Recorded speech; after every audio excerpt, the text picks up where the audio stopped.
Good evening, I'm Michael and you're watching Kini News, the show that brings you today's biggest stories. Shafie Apdal is surely a busy man. Not only is he trying to win an election in Sabah in a few days, now he has to do damage control for the comment made by Mohamaddin Ketapi.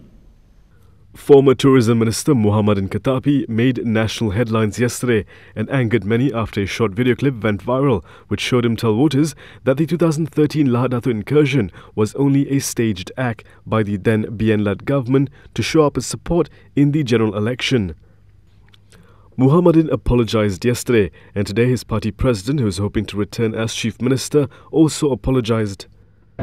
Well, kita dah nyatakan bagi pihak semua, saya mohon maaf kerana itu disalah tafsirkan. Namun demikian, kerajaan di peringkat Sabah ini, kita amat menghargai sumbang bakti. Saya pernah berkhidmat menjadi timbalan Menteri Pertahanan.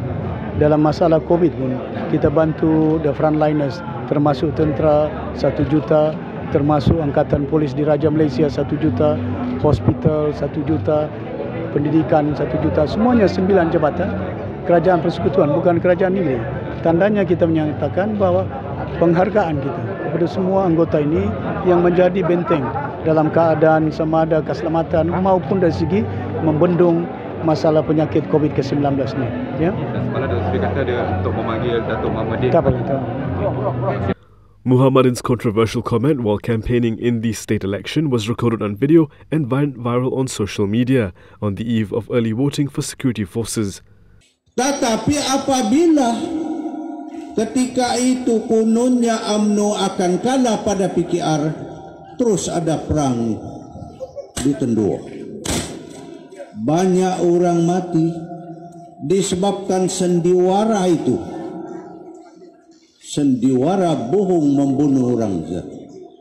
Army voters Malaysia Kini spoke to indicated a wave of unhappiness towards Mohamaddin's remarks, with some saying they are switching their vote because of this. A total of 16,888 security forces personnel voted today, comprising 7,487 armed forces personnel and their spouses, as well as 9,390 police personnel and their spouses. These are security forces personnel who are on duty. More would cast their ballots on polling day itself, set on September 26th. Until then, Warisan still has little over 3 days to mitigate the damage when the remaining 1.1 million qualified voters cast their ballot on Saturday. Malaysian security forces are on alert to make sure the Sabah state elections take place smoothly. Inspector General of Police Abdul Hamid Badr said that police are not ruling out the possibility that several individuals from a neighbouring country with dual citizenship might enter Sabah to create trouble during polling this Saturday. He said there were rumours that this group had an agenda to support certain parties in the Sabah state election and warned that stern action would be taken against any individuals entering Sabah to create trouble. He said if they were arrested and confirmed to be holding dual citizenship, they would have their identity card cancelled and would be deported from Malaysia. He told reporters this after observing the early voting process in Kota Kinabalu today. Meanwhile, Armed Forces Chief Effendi Buang said the Armed Forces is ready to face any situation or threat attempting to disrupt the harmony and sovereignty of the country. Effendi said the National Task Force led by the Armed Forces is strengthening its ops benteng in Sabah following police information that there will be a large influx of migrants from a neighbouring country to disrupt polling day. He also urged Sabahans to be their eyes and ears and feed any information with regards to encroachment and border-related crime activities to the National Task Force hotline. Campaigning for the Sabah elections began on September 12 and polling days on September 26. Around 1.2 million voters will be casting their ballots in Sabah on the 26th of September. If you're a voter in Sabah and you're COVID-19 positive, unfortunately you won't be able to vote this time, but if you're in quarantine, you can. Senior Minister Ismail Sabri Yaakob said that those who test positive for COVID-19 will not be allowed to vote in the Sabah state election on Saturday. He said this was decided at the special cabinet meeting today to reduce the risk of COVID-19 transmission. Mereka yang COVID positif COVID dan dirawat di hospital di kategori keempat, Kategori keempat ini yang positif ini tidak dibenarkan keluar mengundi. Jadi kita tak benarkanlah kerana takut mereka menyebarkan penyakit mereka di luar. Jadi 3 kategori tadi boleh mengundi kecuali yang COVID positif saja. The remaining 3 categories are normal voters, voters who have symptoms such as cough or fever, and those in quarantine. Ismail Sabri said that for ordinary voters who are healthy, they are required to follow strict SOPs that have been set by the authorities to prevent the spread of the coronavirus. They will also be given a fixed time for them to cast their ballots, which they are encouraged to follow. He said this is to avoid congestion at polling centres, which would cause voters to spend more time at these centres. However, Ismail added that the times given were not mandatory and voters who come at other times would still be allowed to vote. For the second category, there will be a special voting stream for voters who are ill or have symptoms, and they will be taken straight to a designated area to cast their votes. As for those under quarantine, they must apply for permission from the district health office, so there can be an allotted time for them to be escorted to the polling centre. The COVID-19 vaccine should be available for all. That was Mohamaddin Yassin's maiden message to the UN since taking over as Prime Minister. Prime Minister Mohamaddin Yassin has called for a vaccine for COVID-19, once it is found, to be made accessible to all nations and peoples without any discrimination. He said this when delivering Malaysia's national statement at a high-level meeting of the United Nations General Assembly to commemorate the 75th anniversary of the UN. It has taken so many lives and exposed the true capacity and effectiveness of our healthcare systems. The socio-economic impact has been just as severe. On this, we must ensure that once a vaccine is found, it must be accessible to all nations and peoples. There should not be any discrimination whatsoever. We must remember that since COVID-19 does not discriminate, our response should not too. This is Mohamaddin's maiden address to a high-level meeting of the UN since taking over as Prime Minister of Malaysia in March of this year. The meeting was held virtually because of the COVID-19 pandemic, and the statement was pre-recorded at his office in Putrajaya. In his statement, Mohamaddin added that many people are still suffering due to conflicts which remain unresolved in various parts of the world, and the United Nations needs to be reformed to improve and address this. United Nations is needed now more than ever. However, the organization needs to be better equipped, not just with political latitude, but with the continued support of its member states to respond to some of the most glaring problems the world is facing. There is a new cluster in Sabah. This means 7 new clusters have emerged in the state this month alone. Here's the country's latest COVID-19 situation.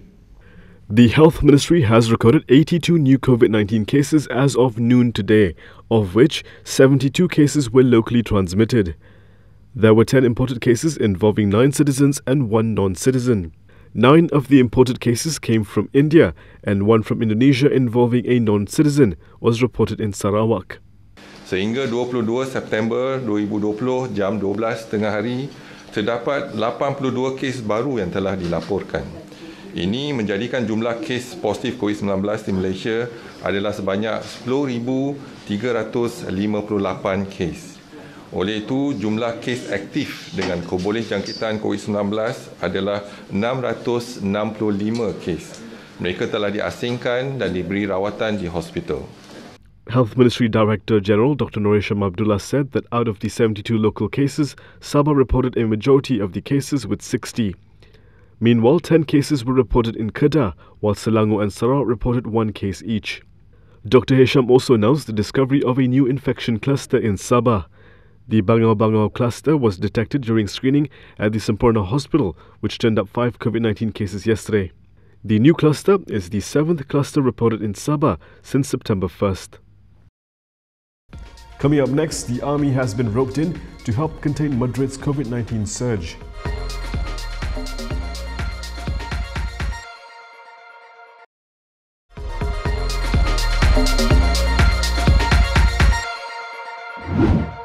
Madrid has called on its army to help contain the COVID-19 surge in the Spanish capital, where local authorities had ordered a partial lockdown in some districts. Madrid's regional government chief has requested the army's help in fighting the coronavirus surge in the Spanish capital. New partial lockdown measures were in effect on Monday in Madrid, following an increase in coronavirus cases. A recent spike in infections, peaking at over 10,000 per day, took cumulative cases over 670,000 as of Monday, the highest in Western Europe, while the number of deaths from COVID-19 stood at 30,663 in Spain. The new rules predominantly apply to areas of lower income and with higher immigrant populations. In Madrid's southern working-class district, police set up checkpoints to enforce the new measures. The area has one of the highest infection rates in the capital. But some residents are not pleased by the localized lockdowns. They say it discriminates against the poor. Dozens had staged protests outside the regional government headquarters as Prime Minister Pedro Sanchez met with Madrid's regional leader on Monday. Madrid's authorities said they had chosen those areas because COVID-19 transmission levels there exceeded 1,000 per 100,000 people. In those areas, access to park and public areas will be restricted, gatherings will be limited to 6 people, and commercial establishments will have to close by 10 p.m. Still, some residents complain that the measures which allow people to go to work or school failed to address the problem of an overcrowded transport system where the virus could spread fast. ByteDance says it will control TikTok's worldwide operations following a deal with Oracle, Walmart and other investors, but the US firms have a different take. There was confusion on Monday over who exactly is set to run TikTok. This came after ByteDance and Oracle issued conflicting statements over the terms of an agreement they reached with the White House over the weekend to allow TikTok to continue to operate in the United States, casting doubt on President Donald Trump's preliminary blessings of the deal. Back in mid-August, Donald Trump gave ByteDance 90 days to sell TikTok or face shutdown in the US. That's over concerns about the safety of data on 100 million American users. ByteDance said on Monday that they will own 80% of TikTok Global, the newly created US company that will own most of the app's operations worldwide.